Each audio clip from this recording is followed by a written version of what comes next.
जय हिंद प्यारे साथियों, मैं मनीष कुमार आप सभी का स्वागत करता हूं एक बार फिर से इस मास्क विद्यापीठ के यूट्यूब चैनल पे। जैसा कि आप लोगों को पता था कि हम एक्ट खत्म कर दिए थे और आज जो पढ़ने वाले हैं, हम बोले थे कि हम 1947 तक हम पढ़ा दिए थे और कल की क्लास में हमने बोला था कि हमको एक बार फिर से बैक जाना पड़ेगा।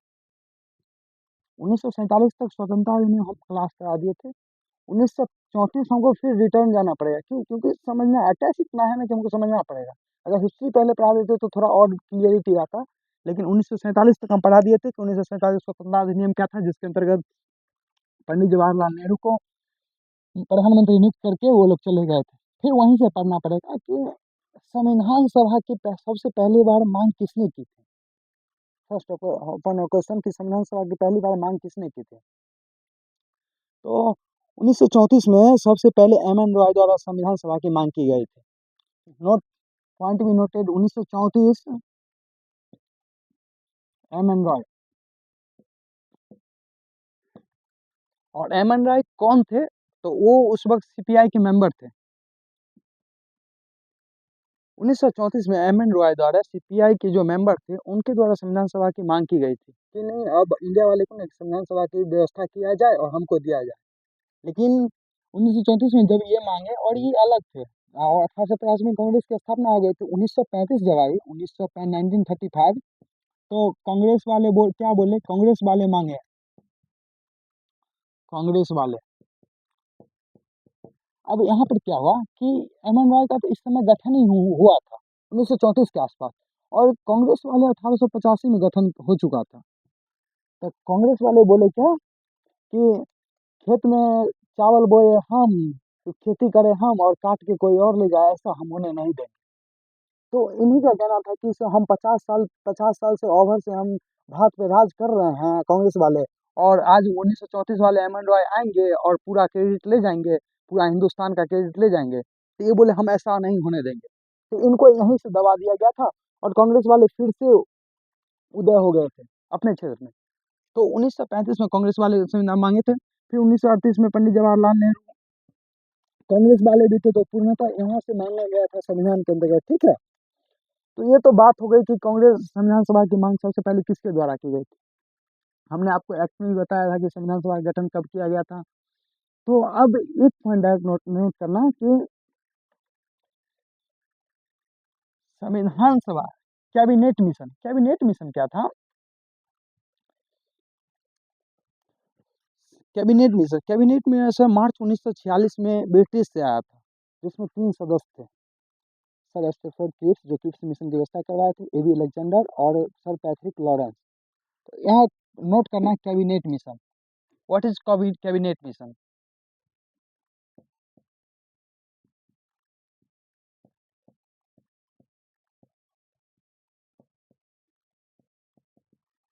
कैबिनेट मिशन क्या था कि मार्च 1946 में ब्रिटिश सरकार के द्वारा एक भेजा गया मिशन था, जिसके अंतर्गत ये कहा गया था कि आप भारत को आज़ादी दिलाइए और वहाँ एक संविधान सभा का निर्माण करके आप फिर इंडिया लौट जाइएगा। जिसमें 3 सदस्य को जो भेजा गया था, उस समय के ब्रिटिश के प्रधानमंत्री एटली थे। हाँ, एटली के द्वारा भेजा गया था इन 3 लोगों को। तो यहाँ पॉइंट भी नोटेट करना क्या, मार्च 1946 में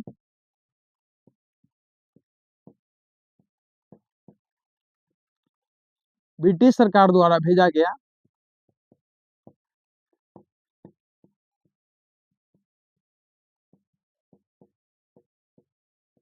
ब्रिटिश सरकार द्वारा भेजा गया एक मिशन था,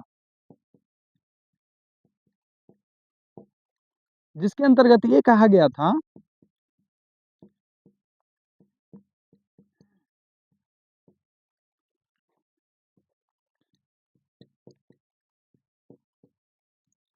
कि आप इंडिया जाइए। ये कहा गया था कि एक संविधान सभा का निर्माण कीजिए,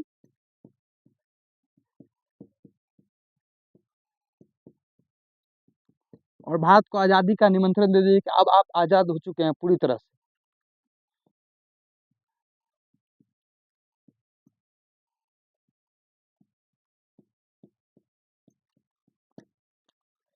तो ये लोग इंडिया आते हैं।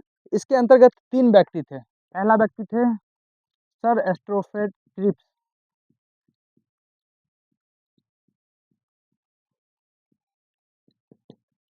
दूसरा व्यक्ति थे एबी अलेक्जेंडर,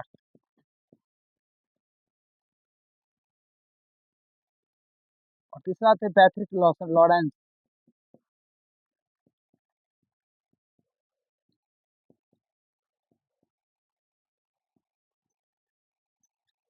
ये 3 व्यक्ति इंडिया आए थे, और इंडिया में इन लोग फिर जो है पैट्रिक लॉरेंस जो है सब अलग, इसके अंतर्गत 3 लोगों को भेजा गया था इंडिया, आप जाइए इंडिया में सारी चीज़ का व्यवस्था करवा करके आप फिर ब्रिटिश सरकार के अंतर्गत ब्रिटिश में आ जाइएगा। हालांकि ये प्रांतीय सरकार का गठन किया गया था, फिर अंतरिम सरकार का गठन किया गया था, फिर प्रांतीय सरकार का गठन पंडित जवाहरलाल नेहरू ने खुद किए थे।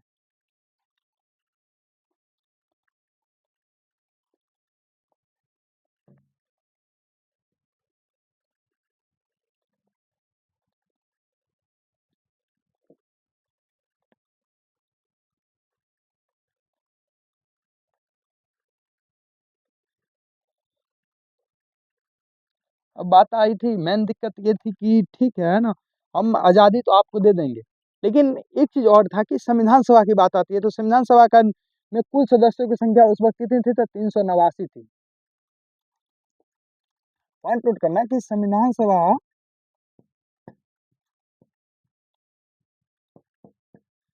सभा का निर्माण करना इनका सबसे मेन उद्देश्य था, और सबसे बड़ी कठिनाई यही था कि हम किस व्यक्ति को संविधान सभा के अंतर्गत चुने और किसको छोड़ दें।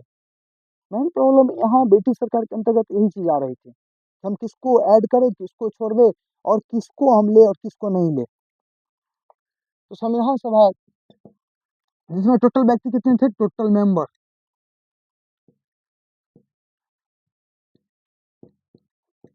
389 व्यक्ति थे, जिसमें से 296 ब्रिटिश प्रांत के थे और 93 देसी रिसायती थे।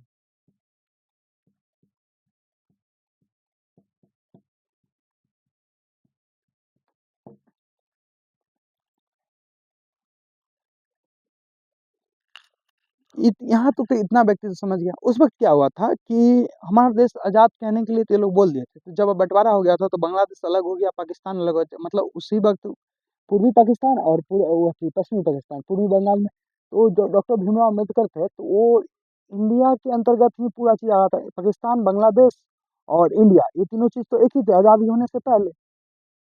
तो फिर क्या हुआ कि ये जो भीमराव अम्बेडकर है, जो किस्सा सुनाते हैं, भीमराव अम्बेडकर जो थे तो वो पूर्वी बंगाल से चुनाव इलेक्शन के लिए खड़े हुए थे। तो जब इनका 1947 में जब अपना देश आज़ाद हो गया, तो उनको अब पूर्वी बंगाल में वो खड़ा थे, तो फिर वो इंडिया में कैसे आते? फिर क्या किया गया कि उनको वहाँ से शपथ दिला करके, रिजाइन दिलवा करके पूर्वी बंगाल से फिर इंडिया लौटना पड़ा उनको। ठीक है, यहाँ तक 396 जो थे वो ब्रिटिश प्रांत के लोग थे, 93 देसी ईसाइतें थी। और एक पॉइंट और नोट करना कि उस वक्त जो है ना 10 लाख लोगों पर एक सीट बैठ किया जाता था। 10 लाख लोगों पर एक सीट दिया जाता।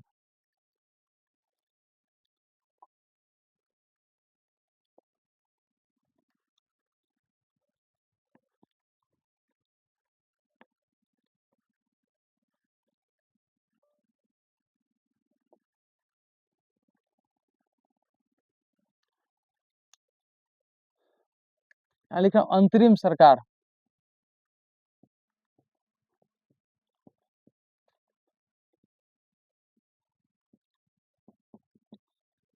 अंतरिम सरकार क्या था कि जैसे हमने बोले कि संविधान सभा का अब यहाँ सारा निर्माण हो गया था, कितना व्यक्ति थे वो सारे बता दिए थे। अब क्या प्रॉब्लम था कि अंतरिम सरकार इनको गठन करके देना था, और इनके उनके अंतर्गत ये तीनों जो व्यक्ति थे उनको फिर चले जाना था। तो अंतरिम सरकार में जो जिनको अप्रत्यक्ष रूप से चुनाव कराया गया था अंतरिम सरकार के अंतर्गत, अप्रत्यक्ष रूप से इलेक्शन चुनाव, अप्रत्यक्ष रूप से चुनाव कराया गया था, और जो इनके अंतर्गत प्रधानमंत्री जिनको बनाया गया था,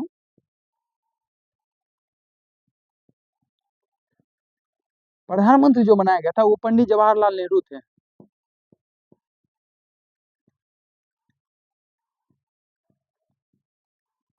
और इससे बैक क्लास में आपको लास्ट में एक टॉपिक बताए थे कि पंडित जवाहरलाल नेहरू को किसने शपथ दिलवाई थी?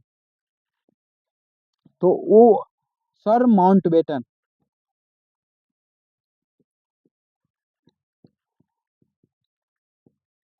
सर माउंटबेटन ने इनको शपथ दिलाई थी।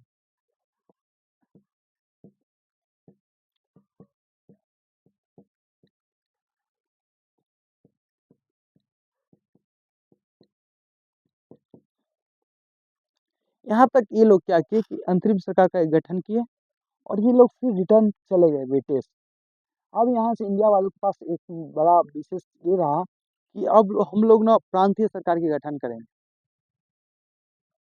संविधान सभा की बैठक होती है जिसमें 3 संविधान सभा की महत्वपूर्ण बैठक की जाती है।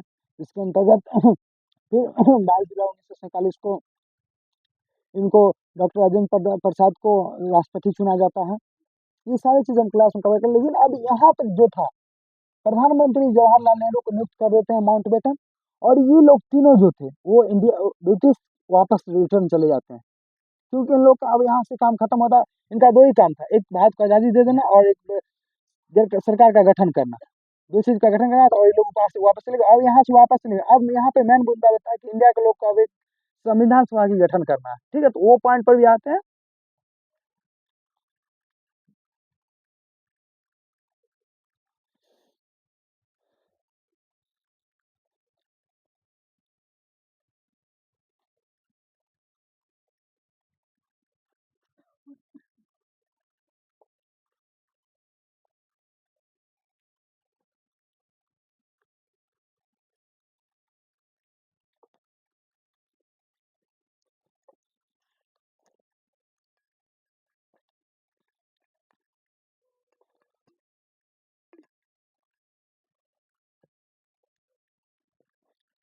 अब लिखना है कि संविधान सभा की कार्यप्रणाली।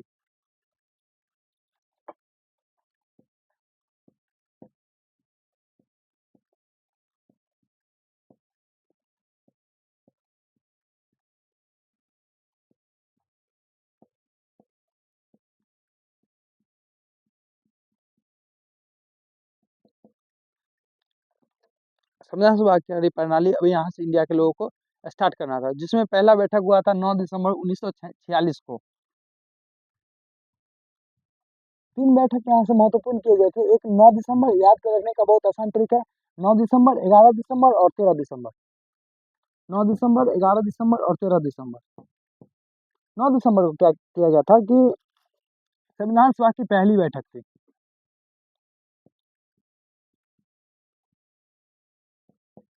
जिसमें इसमें क्या हुआ था कि अस्थायी रूप से एक अध्यक्ष को चुना गया था, जो जिनका नाम था डॉक्टर सच्चिदानंद सिन्हा। डॉक्टर सच्चिदानंद सिन्हा।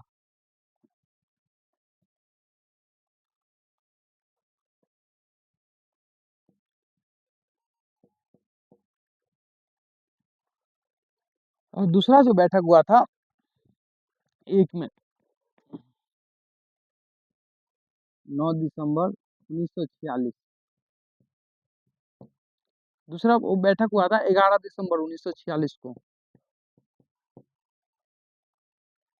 यहाँ हुई थी दूसरी बैठक,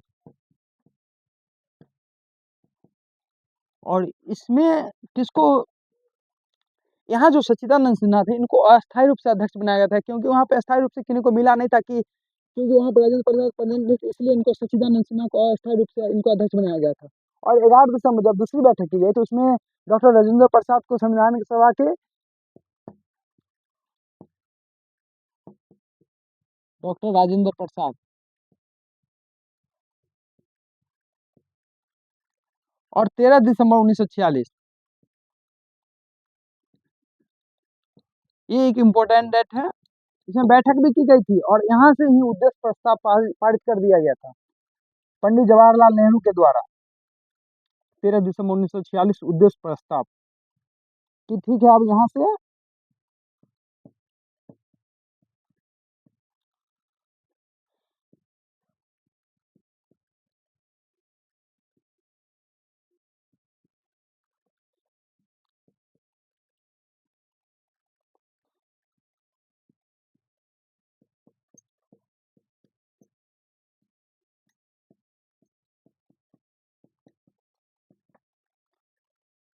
पहला तो नोट करेंगे 9 दिसंबर 1946 को जो डॉक्टर सच्चिदानंद सिन्हा जो थे कि वो अस्थायी रूप से अध्यक्ष चुने गए थे। 11 दिसंबर को राजेंद्र प्रसाद अस्थायी रूप से अध्यक्ष चुने थे। 13 दिसंबर 1946 को उद्देश्य प्रस्ताव पंडित जवाहरलाल नेहरू के द्वारा प्रस्ताव कर दिया गया था कि अब यहाँ से एक संविधान सभा का गठन किया जाएगा, जिसके अंदर ये सारे चीज भागीदार होंगे। और यहाँ से जो होता उसमें जो सदस्यों की संख्या थी वो हमने आपको बताया कि 393 थी, 389। और इसके जो अंतर्गत मेंबरों की संख्या थी वो 299 थी।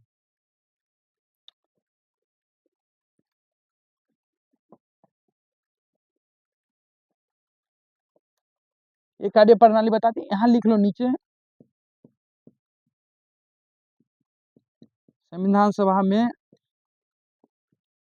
कुल संख्या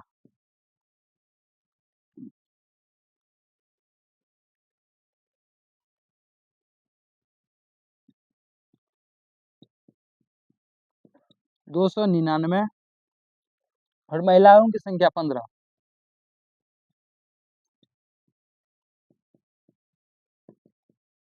हालांकि यहाँ से कितने लोगों को डेथ हो जाती है तो वो फिर इस संविधान सभा के अंतिम तक नहीं बच पाते हैं। और महिलाओं की संख्या भी 15, इसमें से भी कुछ लोग छट जाते हैं, जिसमें से सबसे ज्यादा महिलाओं की संख्या ली गई थी तो वो उत्तर प्रदेश से लिया गया था। बिहार से एक ही थे, वो थे सरोजिनी नायडू जी।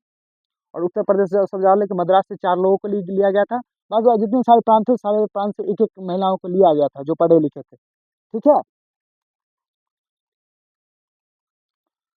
और इतने सारे आदमी थे, जैसे पंडित जवाहरलाल नेहरू थे, भीमराव अम्बेडकर जी थे, बहुत सारे ऐसे जो सच्चिदानंद सिन्हा थे, तो सभी कार्यकारिणी परिषद का गठन किया गया था और सबको अलग अलग काम दिया गया था कि आप ये काम करिएगा, आप वो काम करिएगा, और दिस ये काम करेगा, डेट वो काम करेगा। मतलब सबको अलग अलग काम बांट दिया गया था। यहाँ नोट कर लेना।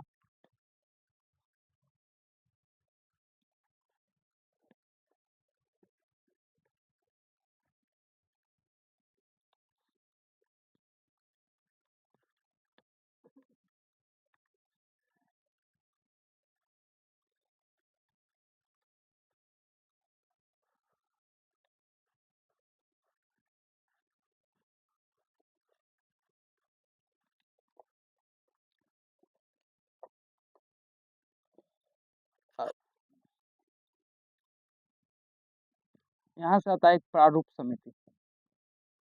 प्रारूप समिति क्या था कि प्रारूप समिति किसी भी चीज के लिए एक मसौदा तैयार करना होता है, वही प्रारूप समिति होता है। समिति तैयार करना,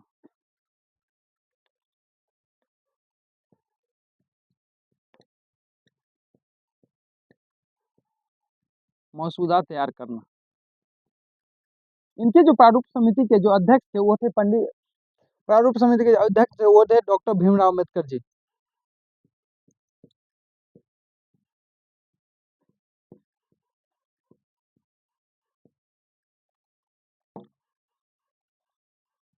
और इसमें सदस्यों की कुल संख्या थी 7, जिनके भी अलग अलग काम बांट दिए गए थे कि आप ये कार्य के अंतर्गत ये काम करेंगे और ये कार्य के अंतर्गत आप ये कार्य करेंगे। और हम आपसे एक जनरल सा क्वेश्चन पूछते हैं कि ऐसे कौन से आदमी थे या कौन से राजनेता थे जो संविधान सभा में भाग ही नहीं लिए थे?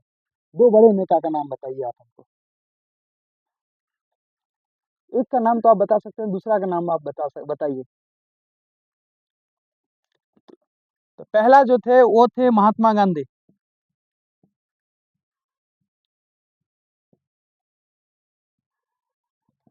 और दूसरा थे मोहम्मद अली जिन्ना, जिन्ना साहब।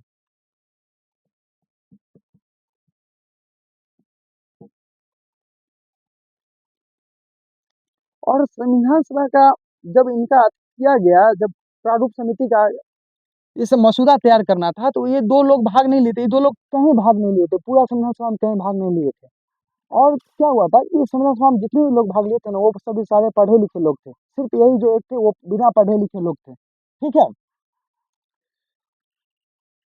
और संविधान की जो अंतिम बैठक होती है वो 24 जनवरी 1950 की होती है। उसके बाद 24 जनवरी 1950 को अंतिम बैठक की जाती है। लेकिन उससे पहले 26 नवंबर 1949 को संविधान सभा का पूरी तरह से खत्म कर दिया था। 26 नवंबर को ही संविधान दिवस मनाया जाता है। तो कुछ इंपॉर्टेंट फैक्ट है जो हमको आपको लिखाते हैं वो लिखते रहिएगा। ठीक है।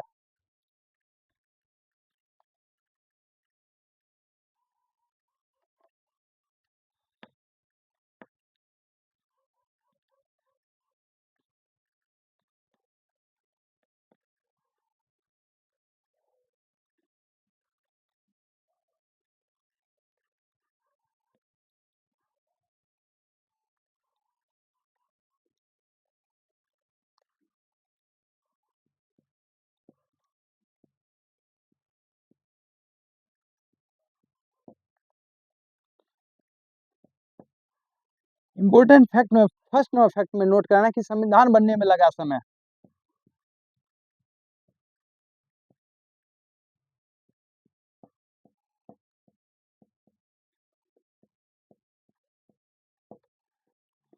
2 वर्ष 11 माह 18 दिन।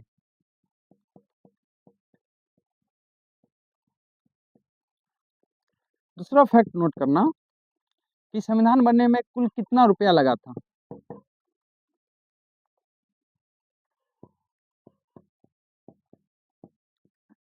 60 लाख।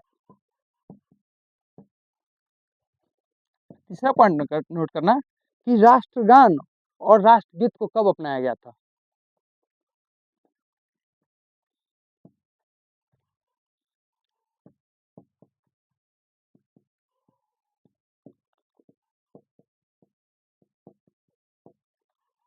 24 जनवरी 1947। ये दोनों को इसी दिन अपना लिया गया था। राष्ट्रगीत में है वंदे भारत, वंदे मातरम, और राष्ट्रगान हुआ जनगण मन।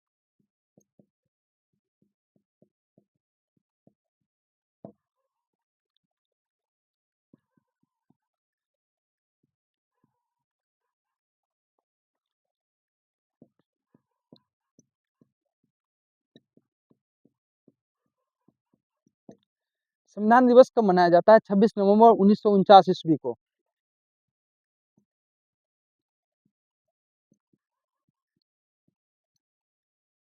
ये जो 26 नवंबर को प्रत्येक साल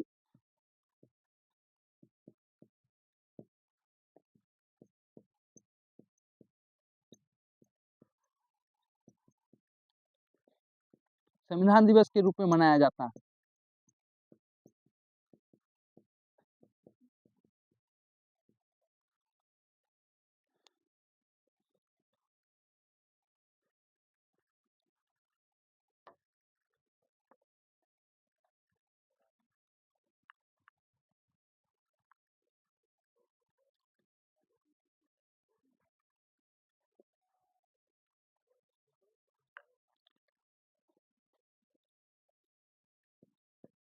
टोटल मेंबर कितने थे? 299। जिनमें से सिग्नेचर कितने लोग के थे? 284 के।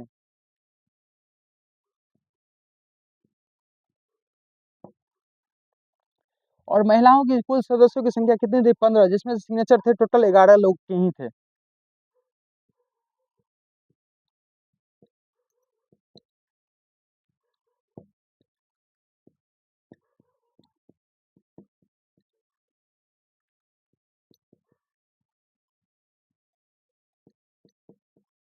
सिग्नेचर 11 लोग के ही थे।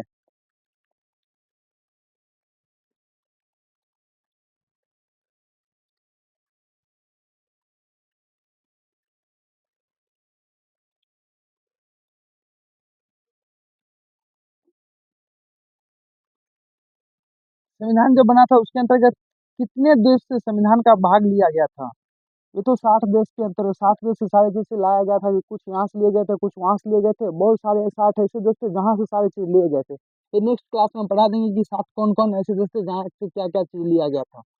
और जब हमारा संविधान बन के तैयार हुआ था तो उस वक्त कितने आर्टिकल थे? आर्टिकल 395 थे।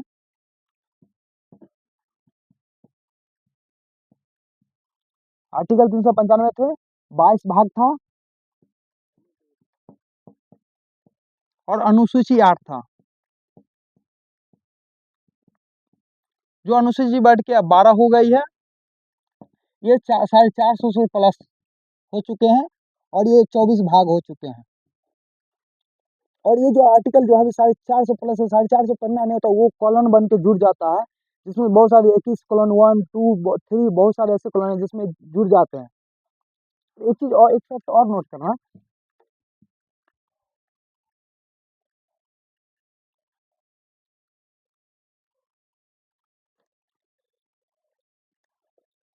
संविधान हमारा लागू कब हुआ था?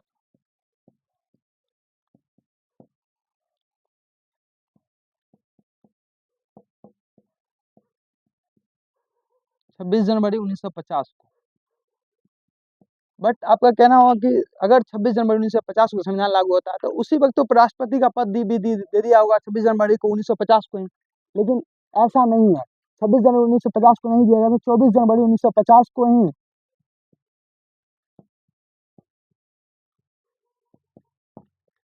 डॉक्टर राजेंद्र प्रसाद को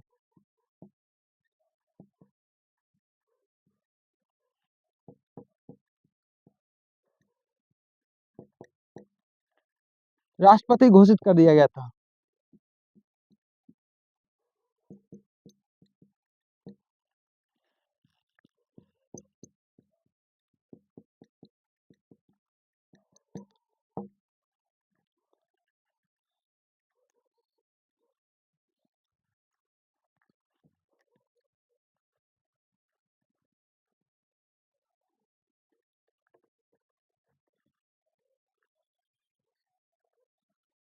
और यहाँ तक लास्ट हो गया था मेरा संविधान, अब लागू हो गया था। अब एक पॉइंट यहाँ पे आता है कि हमारा संविधान में ऐसी क्या चीज़ है इम्पोर्टेंस, हमारे संविधान की विशेषताएं क्या है, हमारे संविधान का महत्वपूर्ण क्या है। हमारे संविधान का बहुत सबसे बड़ा लिखित संविधान मेरा इंडिया का है। और ये जो फैक्ट है जो ये हम पहले ही पढ़ा चुके हैं आपको, हम यहाँ पे ये फैक्ट नहीं पढ़ाएंगे क्योंकि हम पहले ही पढ़ा दिए थे और संविधान सभा यहाँ तक खत्म हो जाता है पूरा। अब एक चीज बता है कि हम दो चीज आपको नहीं पढ़ाए, एक चीज है भाग और एक अनुसूची। दो चीज हम आपको नहीं पढ़ा है, दो चीज हम आपको एक क्लास लेगा पढ़ा देंगे या नहीं भी पढ़ाएंगे तो आपको साथ ही साथ बता के लेते चलेंगे। भाग 1 के अंतर्गत क्या आता है, भाग 2 के अंतर्गत क्या आता है और अनुसूची 1 के अंतर्गत क्या आता है, 2 के अंतर्गत क्या होता है, सारा चीज हम बताते हुए निकल जाएंगे। ठीक है, तो क्लास को यहीं तक रखते हैं। और एक चीज और कि यहाँ तक खत्म हो गया, तब इसके बाद हम एक प्रैक्टिस सेट करवाएंगे प्रियम्बल खत्म होने के बाद। जब हम आर्टिकल चालू कर देंगे तो उसके बाद हम कुछ नहीं प्रैक्टिस करवाएंगे, सिर्फ एसी के खत्म होने के बाद एक प्रैक्टिस सेट चालू करवाएंगे। ठीक है, तो इतना ही तक रहने देते हैं। जय हिंद, जय भारत।